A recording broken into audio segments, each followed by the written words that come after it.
Welcome everyone to the Build, Grow, Repeat podcast. I'm Ben. I'm the founder of Pirate Skills, and today I'm here with Matt. We're going to have a wonderful discussion about how far you can push AI, even in a high-stakes situation, and where you should better let the human trust do the heavy lifting. Is that right, Matt? Do you want to say who you are and what you do every day? You've absolutely nailed it, Ben. Hi, my name's Matthew. I have a company called Tech Talk and a few AI startups as well. So this is exactly my lane to talk about. Awesome. So you have seen the real high stakes in the B2B world. And where do you think that AI genuinely improves the customer experience, and where does it weaken the trust? Well, the challenge with a lot of AI is super capable, and I use it every day, and I absolutely love it. The bridge that people need to understand that exists is the gap between what's capable and what's trustworthy. And so, the CEO of Xero came out the other day and said, well, the other way, a couple of weeks ago, and said, look, nobody's really going to be trusting their most critical business data to something that was vibe coded over the weekend that has no customers. And so we need to really think about how do businesses who are in this space bridge that gap, and they do that through trust. They do that through building a better community. They build that through engaging with the people out there and having the customer understand that they are the type of business that are trustworthy, that can be trusted with their data, with their execution, with that layer of work that AI is so very good at doing. Do you have an example for where you felt like AI usage would weaken the trust in the relationship? A real example. Well, so I see it every day on LinkedIn is when people putting up, and people that I trust and think I've got an interesting opinion, and then I read their post and it is chock full of M dashes, it's chock full of sentence structure, which is it's not this, it's that. And those types of telltale signs actually stops me from reading it. I immediately, I'm reading an article, I think it's interesting, and I notice it has been written by AI, I'm out. So, that's a real challenge for people who are putting up a lot of AI slop and who are publishing consistently. So AI has broken the barriers of people being able to publish, which, I've been doing for many, many years, using very expensive copywriters in my own efforts. And I'm not bitter about it, because the thing is, I use AI every single day. You just have to make sure that you still curate the output. It's like vibe coding. I vibe coded a project. I put it out there in the world and realized it just broke under any type of user pressure.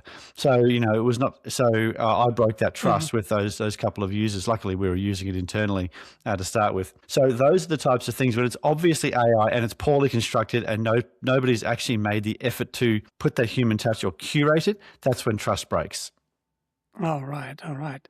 So before we jump into how you are using it successfully in the everyday life, can you tell me, especially in the high stakes situation where you feel like you have only one shot with this customer, what still has to remain deeply human?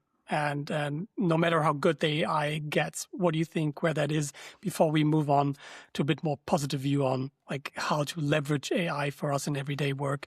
But still, where do we need to remain human? Where's the long-term human play here? Well, it's conversations like this, Ben. It's conversations where, an AI can't get up on stage and present, an AI can't take you to coffee, an AI doesn't have lived experience and can't tell a story about how, when a person was engaged in the business or they started a new project, they saw these things occurring, and these are the human elements. Because when it comes to selling, and I've sold software on behalf of my clients, and I've actually represented my clients with the biggest mining companies in the world, some of the biggest governments and some of the biggest agencies. I've been in those meeting rooms, and those conversations are a very human engagement. Those conversations exist at a level in which you need to engage with story, you need to engage with personal anecdotes, and you need to make sure that there's a real meeting of the minds. There's trust that's been built in that conversation, so they can go, yep, this is a person that has walked a mile in my shoes and understands what I'm going through and understands the challenges that could come down the track as this is being implemented, as the software is being implemented, or as this project is being implemented. Okay, so I sometimes hear this comment on B2B SaaS companies that they are not realizing that they are enterprise sales companies yet. I think I heard that on a YC podcast recently. I was like, these big deals, the ones that truly move the needle in your annual recurring revenue numbers, they are not going to end up in some agent to agent communication where they haggle out the details and and the humans just sign the paper. It's going to be this relationship building. Take somebody out to coffee, as you said. And I think it's also much more like fun to interact with people that you actually know. Yeah. And that don't feel like this fake facade. And it's so easy to see, when somebody writes an email to me and it's been written by AI, and you know that person already, you know that that's not being written by them, or that they certainly might have initiated the idea. And I just don't want this to be a we hate AI conversation, because that's absolutely not the case. I love it. I use it every day. I have a bot that kicks off every morning, and I say, hey, brief me on today's meeting. So it looks at my email, it looks at my calendar, it does research, it tells me about all the people I'm going to be talking to today. It helps me significantly every single day. So I want to be really clear about that. Yeah, I'm happy to do that. Absolutely. I just didn't want this to be like, every AI is wonderful for sales and marketing conversation. Absolutely. Because you know both sides. You know how to leverage AI, and you still value the human factor. And I think these days, that is the more interesting take. But let's get into it. What do you, for example, use to get these daily briefings, and where do you get most out of AI in, I don't know, research and preparation for calls, etc.? Well, I'll just go through my day. So my day starts with I sit down and I kick off. I say, tell me about today's meeting. I use Claude, and all I've done is, it's not that clever. I'm not deploying code on Versal or anything like that. It's just super basic stuff. I've done all those things, but this is super basic. It just reads my emails, reads the email strings, reads calendar. I use Claude to do that, and it's really, really clear, and it just gives me that value uplift. I can spend less time prepping for meetings and more time actually engaging and thinking about how I'm going to add value to those conversations. So that's one way. Another way is I spun up an idea a couple of months ago. I said, maybe we want to be on more podcasts. There are already podcast product out there. So I said, what if I could build a podcast pitching product? And I vibe coded that up and put it out to a few people. And I got to about 90%, where probably a lot of people come to you to fix the problem. They get to 90%. The last 10% is challenging about going into production. And I had to realize that wasn't for me, but I knew that was a good way to actually. So I now use that product internally, not as a production environment product, but I use it for my agency internally. That's two ways. I've actually gone away from. I've been using ChatGPT since the day it came out, or the week that it came out. But I have moved away from chat. I just think Claude is a more powerful product for my work. So clients, another example yesterday is a client said, hey, what can you tell me about this client?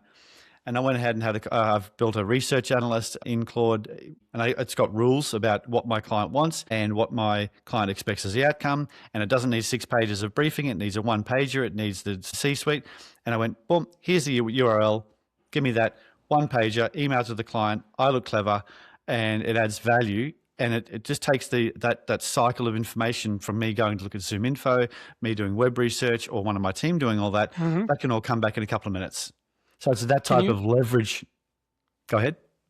Can you zoom into that process? Because there is Claude AI, the chat, then there's Claude Cowork, and then there is Claude Code. So what does your setup look like? How is it evolved?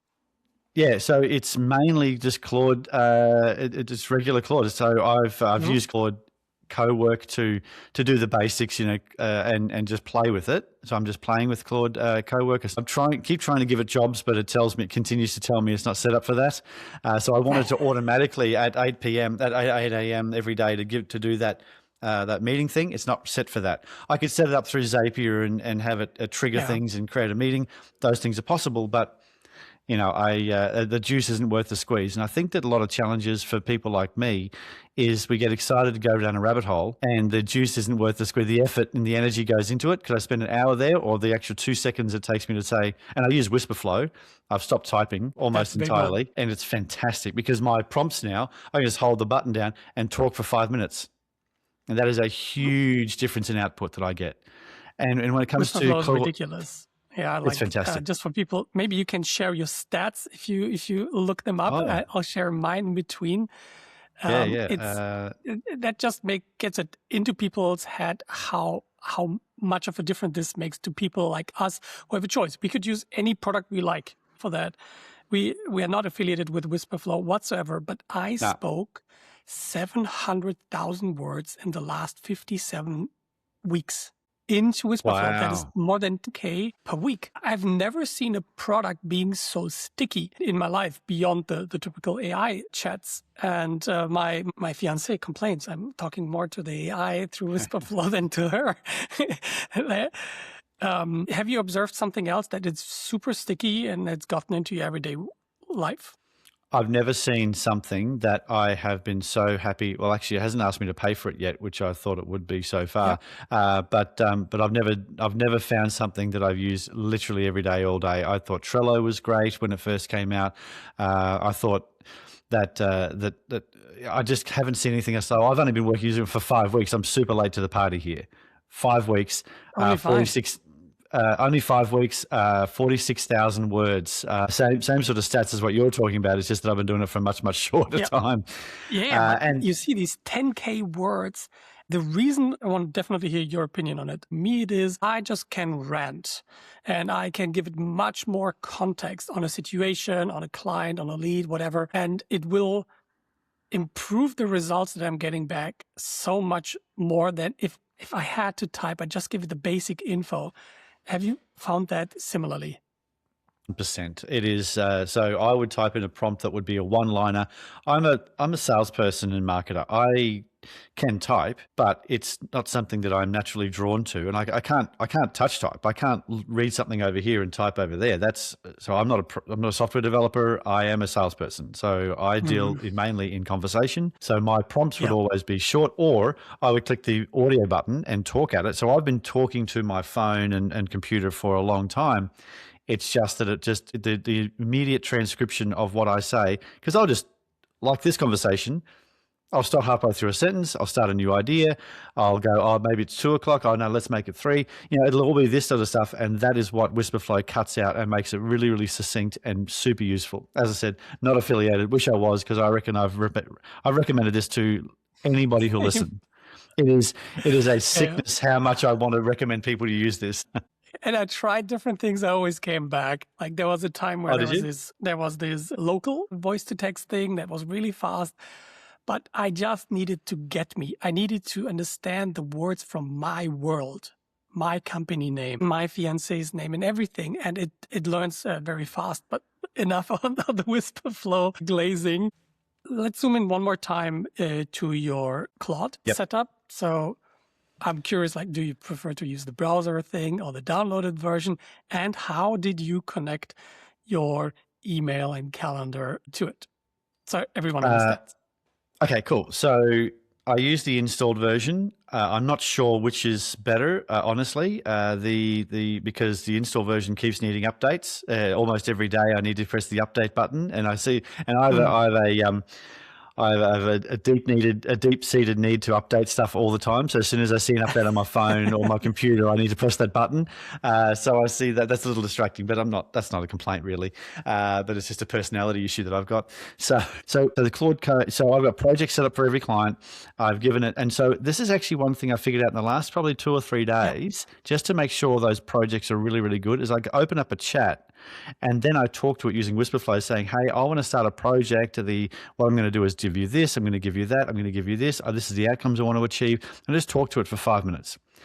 And said, now write me a project name, description, and instructions that I can paste into a project that will create this outcome for me.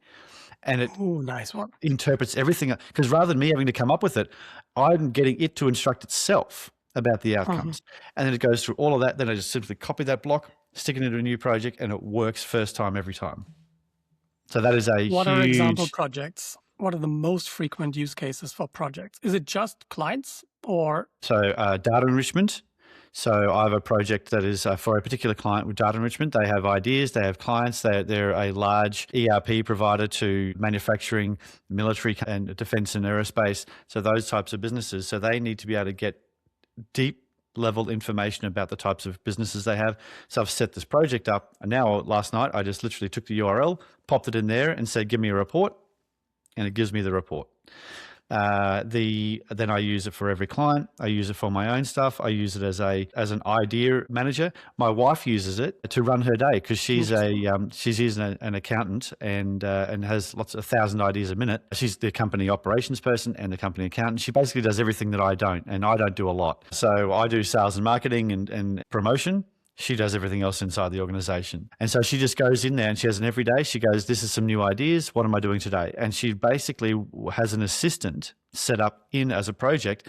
And then she will put an idea and the project will say, that's a cool idea, but that's not more important than this thing. Keep going with this thing. So she has become incredibly productive in the last week and a half, 2 weeks, simply by having Claude curate her workflow. Let's talk about this because I think we're in a very similar situation there. I work with my fiance, and I initially thought AI is going to replace most of what she does because I think about the same thing. Like she does everything I do not do that is necessary for the business, and she brings her way into this. And now I'm seeing how she's getting proficient in vibe coding and AI, and she starts to automate her own work instead of like being, I don't know, somewhat scared, like, oh, I'm going to be replaced by AI. On the contrary, she gets much more powerful with this. It's fun to hear that from another person because there are not so many of us, in this setup. It is such an accelerator of work. And, we named ChatGPT Chad. So we said, I was talking to Chad and this is the conversation we were having. Obviously, Claude's already got a name. So we talked to Claude. It is another employee with almost unlimited capability. You just need to point it in the right direction. It doesn't take a lot of initiative, obviously, but the execution layer is because I don't need more initiative. I need more execution in my business, and so does she. She's smart enough. She's been helping me run. We've been running our businesses together since we started our first company together in 1999. I was 22, she was 21. So there's a lot that she can do and a lot that I can do, and the AI has just given us wings to move a lot faster. Beautifully said. Beautifully said. So I don't want to go too deep into like my setup, but I just recently wrote an article on this, literally calling it how we onboarded our first OpenClaw like teammate. Truly treated it like an onboarding process. We gave it a workspace. We gave it access to my email, the whole Google Workspace thing. It has access to my CRM. And Christina and I, we just talked to this OpenClaw instance that is hosted on the web, and I get these daily briefings. And it feels the biggest difference to me is that I feel it leans forward more. It's like proactively doing things for us as opposed to I have to ping it to get something out of it. But as you said, goddamn, is this a rabbit hole to go down? Oh. And we have to be mindful of our time. Where do you end up with this rabbit hole versus it increases your productivity scale? That is a conversation I have very often, Ben. I wiped an old machine of mine, which was still, relatively good. I thought I'm going to get myself some OpenClaw. It's going to be very exciting. And then I started going through the whole process and went, wait a minute, I need to have a sanity check second. And then I had a conversation with Claude and also verified it with Gemini. I said, how long will this take an idiot like me to do this, to set this up? What are the downsides? What are the potential risks? And what are the potential upsides? And after about 10 minutes of that, I went, you know what? I could buy something off the shelf or use a prepackaged thing and it'd take me 5 minutes to learn and implement. Or I could build it myself and it might take me a week. And I don't have a week. And when I say a week, it's not going to take a week of full time, but I don't have, I'm working with clients. I've got clients in Australia. I've got clients here in the US. I'm for 2 different businesses. I'm a fractional chief marketing officer. I'm busy. So I don't have the time or the energy to implement the sort of stuff that's going to give me that incremental uplift. So I'll just go with tools.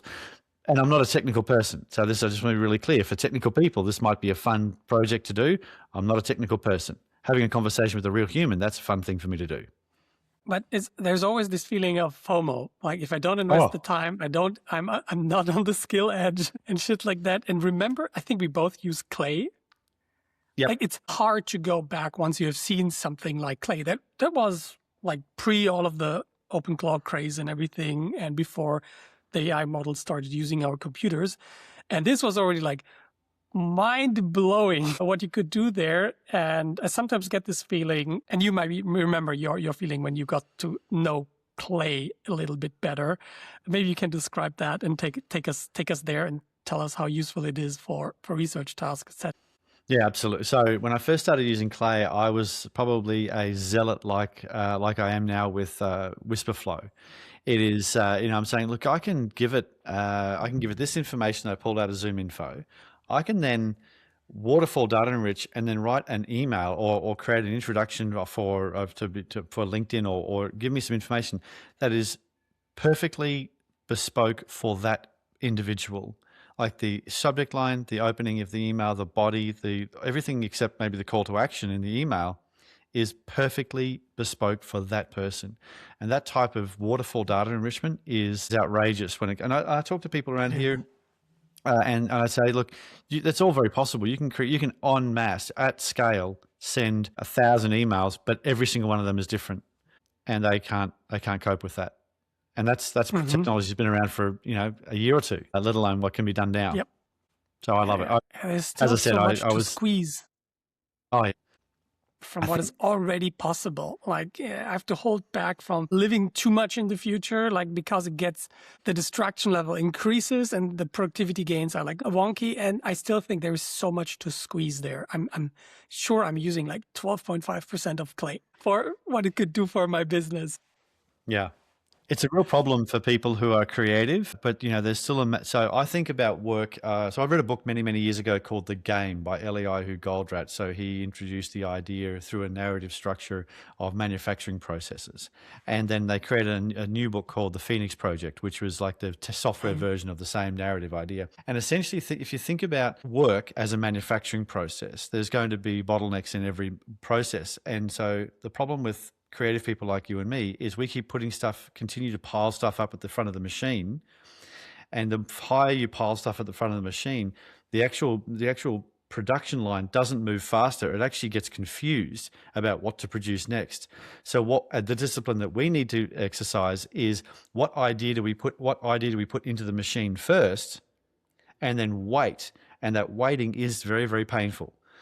And then wait for the actually to go through the production to come out and produce value for us, value for the client, value for the world, whatever the value might be of your idea. We need to create enough space for it to go all the way through the machinery to pop out the other end to create value before we put another idea in. Because this is why I was politely asked by my wife and team, when we had 70 people in our business, we had 30 developers, I'd go into the development room, have a chat to the chief technology officer and go, I've got a great idea, and redirect 10 people because I've had a couple of wines at lunchtime and it's a good idea. It's terrible, and of course, so what I would do is I would jam up the works, have with a new good idea, and actually value producing work would actually stop to come to entertain the boss's new cool idea. So it's a discipline that I am still working on, about how to manage my idea production rather than before the actual business value production. A very interesting view. I think that's a good lens to look at. Like, how can still learn, and we all need to learn right now, but we need to also focus on what is real business value, what is throughput in a reasonable time frame. And my sense for reasonable time frame is like 3 to 6 months. Like, I cannot optimize for what's happening in 2 years. Right now, like something needs to happen in weeks, ideally. Yeah. And in a way so one of the things you talk about is the gap between idea and customer. And I'm a big follower of Daniel Priestley, and I think he says a lot of sort of smart things. And one of the things that I've implemented in my business based on what he talks about is creating waiting lists and creating community and creating conversations.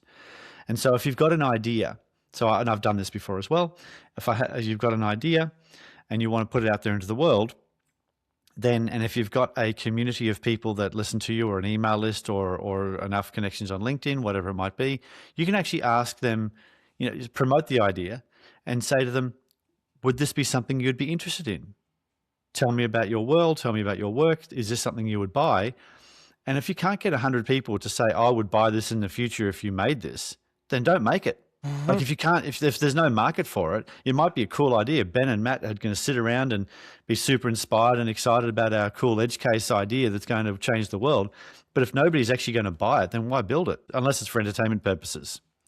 So that's a way to actually manage and mitigate the entrepreneurial desire to build new crap all the time. So, and the lesson from me is I was in my software business. We spent more than $300,000 building a product that I was going to. We eventually called it the maximum unviable product.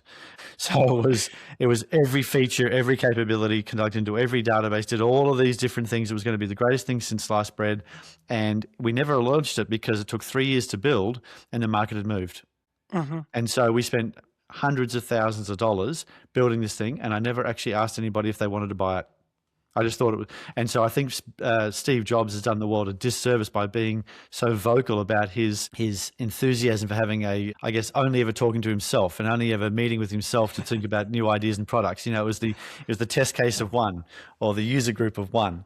And of course, the survivor bias of that is you go, well, Steve Jobs could do it. Well, that's one of one. That's one unique individual in the world who can make that decision and make that call and look over the horizon and go, that's where the world is moving to. But the survivor bias of that is you go, that's one person, but there's probably 1 million people who've died along the path trying to do the same thing. That's a really hard thing that he left us with. Yeah. I'm super surprised how well this whole lean startup thing aged. I was on the lean startup, like build, measure, learn hype cycle 12 years ago. I remember that timing pretty precisely. And it has matured incredibly. And people like Daniel Priestley, like even with his products like Scorecard app, he has just kept on pulling on that and gotten real business value out of that. I remember I founded a complete mobile app company based on that. We pitched our investor, hey, you don't have to invest in one company or one app that is probably going to fail because it's B2C. And this is just lucky sometimes. So we built 150 landing pages. I built those over 2 years and interviewed people, like put them on the waiting list, put them through a questionnaire, like what Daniel Priestley would also do today, but on a more modern stack. And we had a rule, no code before 1,000 subscribers. That's fantastic. That helped us. 2 out of the 6 apps that we built had over 1 million users, and that is considered a good hit rate in B2C. So I love that you shouted him out and the lean startup philosophy that is wonderfully valid right now, especially since we are now able to lower all of the barriers of building. So that makes me wonder, and that is something that I definitely wanted to ask you in this interview is, if the barriers are so low, what becomes the real differentiator that is left? The person. If Ben is out there, the person. If Gordon Ramsay comes out with a new spatula, he's going to sell 1 million spatulas. He's not the best plastics manufacturer, but if it's got his name on it, people will buy it. And so if Ben is trusted in the AI space, which you are, and you produce a new product, which you do all the time, people will buy it from you because it's Ben's product. So the trust, so the speed in which you can, so I've said this many times to people in podcasts and webinars, is the speed in which you can build and transfer trust is the speed in which you can build your business. Okay, so how can I build and transfer trust? So what does that look like? So build and transfer trust is people that know, like, and trust me.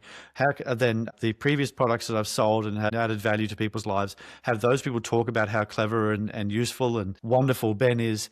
And so the challenge to every entrepreneur out there is no longer can I build it? It's A, should I build it? And second of all, will somebody buy it? And does anybody trust me that if I did build it, would they buy it from me? Because that's the real difference here, is no longer the software development is, because I've been running software companies since 1999. Software development used to be a massive barrier, cost hundreds of thousands of dollars, take a year to build out, to get into production. Now it is something that can be done over the weekend, but will somebody trust me, trust you, trust the individual listening to this? Will they trust me with that information? Features are no longer interesting. Features are expected. And so this is why the incumbents continue to win. So in any industry, there is everybody talks about better, faster, cheaper in AI world. And once again, love AI. Everybody talks about better, faster, cheaper. But in every single industry in the world, there is a worse, slower, more expensive incumbent that continues to win business over the better, faster, cheaper product, always. Because people aren't rational. People base their purchasing decisions based on trust, based on whether or not they're going to get their butt kicked at board level if they do buy something that blows up and there's not enough evidence in the marketplace that says, hey, this is useful. So you have to sell into, if the larger your business, the larger the business you're going to sell to, the more you have to focus on, will the purchase of this cover the person's butt, and will they look good by buying it? It's no longer about better, faster, cheaper. That is not a relevant choice, a way to choose a product in 2026. Actually, it hasn't been a relevant choice of product for about 10 years. Okay, then let's talk about how we can increase that, because like I'm more from the marketing side, you're more from the sales side. The marketing side is extremely keen to adopt everything AI. So how do we connect like this new AI-driven marketing world with this more like AI-supported sales world in a way that doesn't feel robotic, that feels human, feels trustworthy, and does what you said, increase the personal brand or the brand that is trustable in this day and age? Marketing has never had to do more lifting, and sales have never had to be better at their job. And so when I started my first business, we would put an advert in the newspaper, and then somebody would phone us. So there's two crazy things that don't happen anymore. And then the salesperson would phone the person back. They would answer the phone, crazy. And then they would build a relationship over time, and they'd build trust, and they'll tell stories about the business. They would provide demonstrations. They would diagnose the issue. And over a course of 4, 5, 6 phone calls, they would then ask for the sale. So that's how it used to work. Now, today and going forward, marketing is keep pushing into that sales process. So if people become product, company, or problem aware, then marketing, then the person they look at reviews, they look at what the person has done, they read their articles, they might download their 5 ways that X to do Y through Z, or they'll engage with Instagram or some form. And then people are now arriving at a sales conversation about 70% of the path to making a decision. They've already eliminated 5, 10, 20 competitors because they don't want to have 10, 20 conversations with a salesperson. They know they've got options. Marketing's never been more important. So how do we do that? Through hyper-personalization, having the person fully understand that they're no longer they're not a pioneer. This is something they've done over and over and over again, and they've got the T-shirt to prove it. So marketing's job is to do all of that work that sales used to do, which is tell the story, build the trust, provide demonstrations, offer testimonials, offer all of these things. Build the use case. So when the person goes, I'm now going to engage with sales, I'm now confident that this or this company are a winner, and I just need to have a conversation with somebody. This is in B2B world. Obviously, B2C world, people engage differently. I talk B2B. Yeah, B2C is out there. Different world. Yeah. It's a different world. Yeah, absolutely.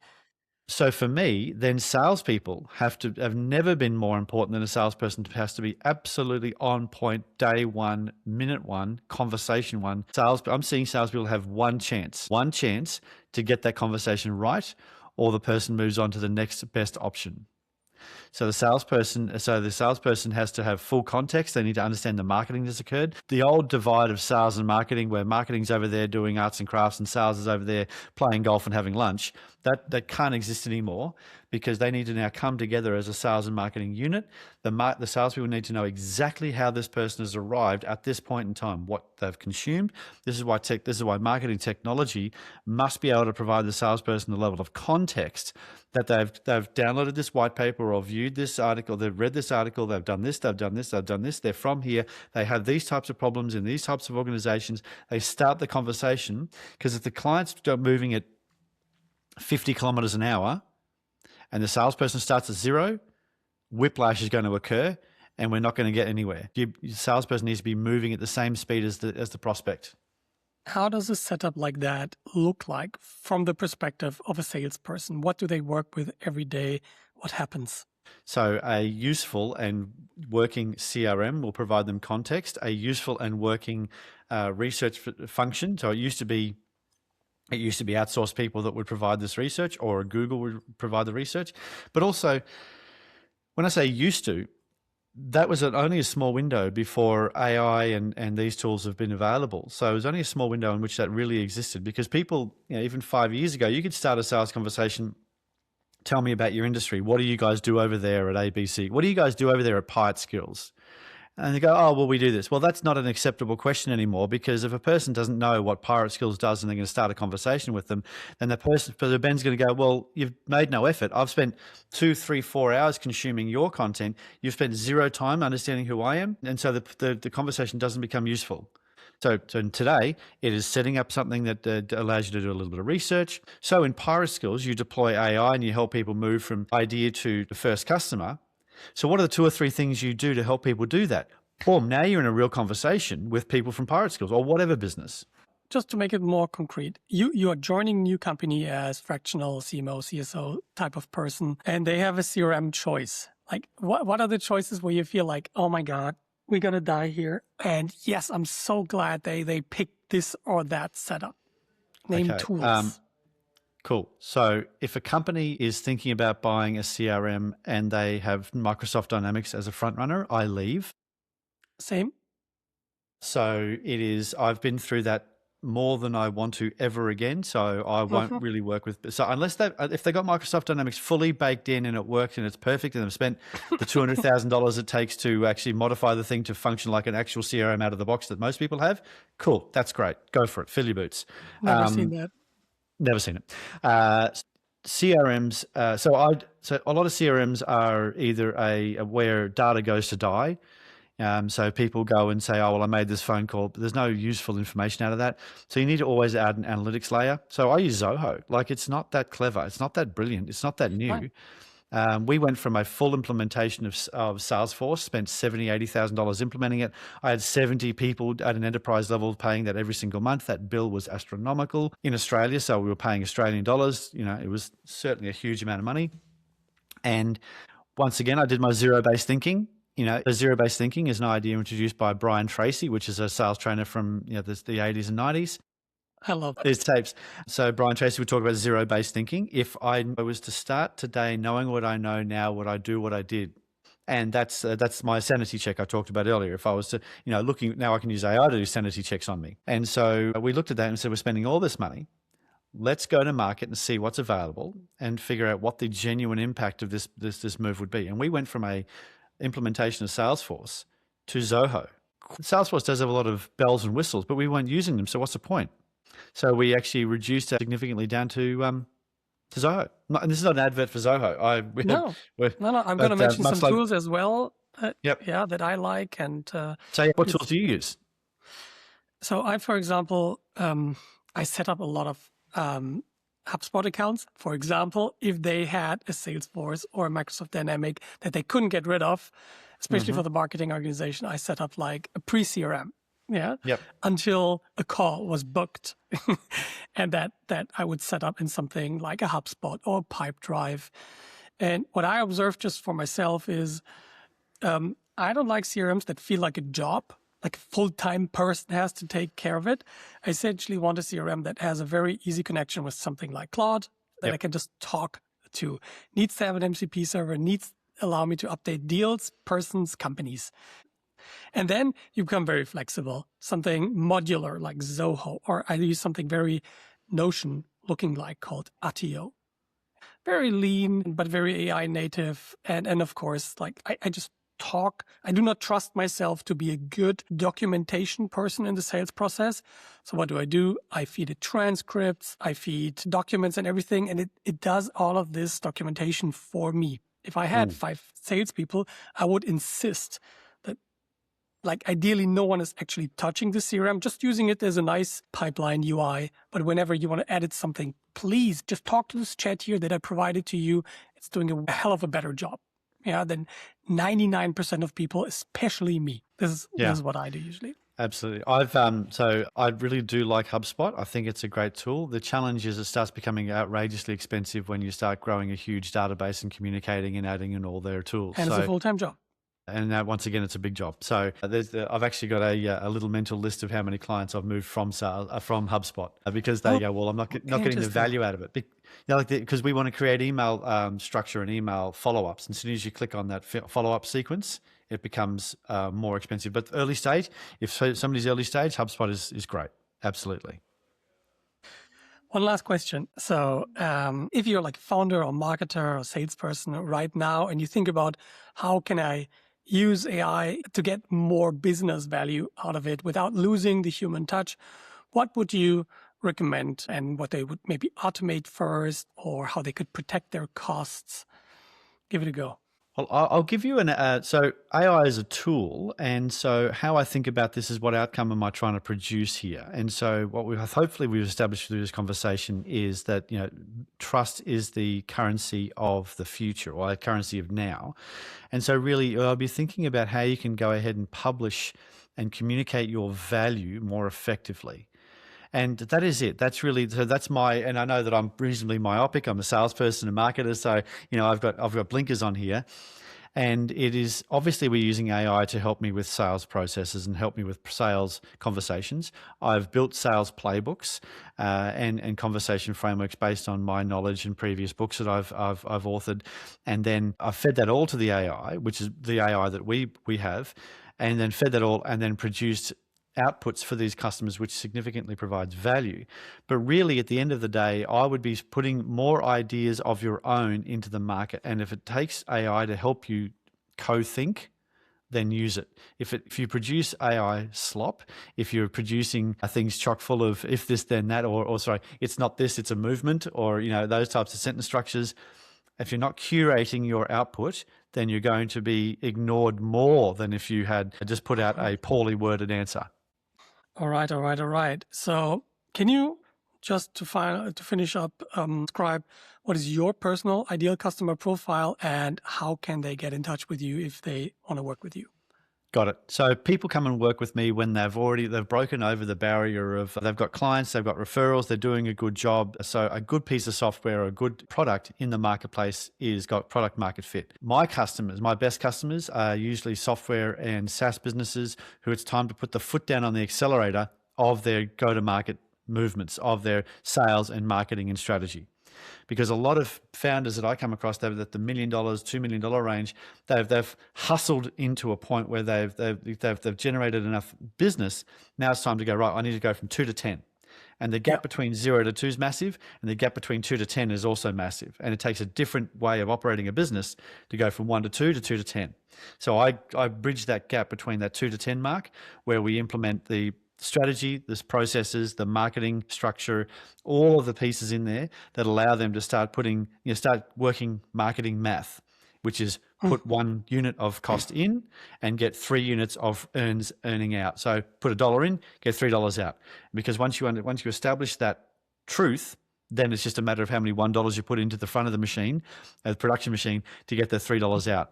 Wonderful. Thank you. But how can they reach you?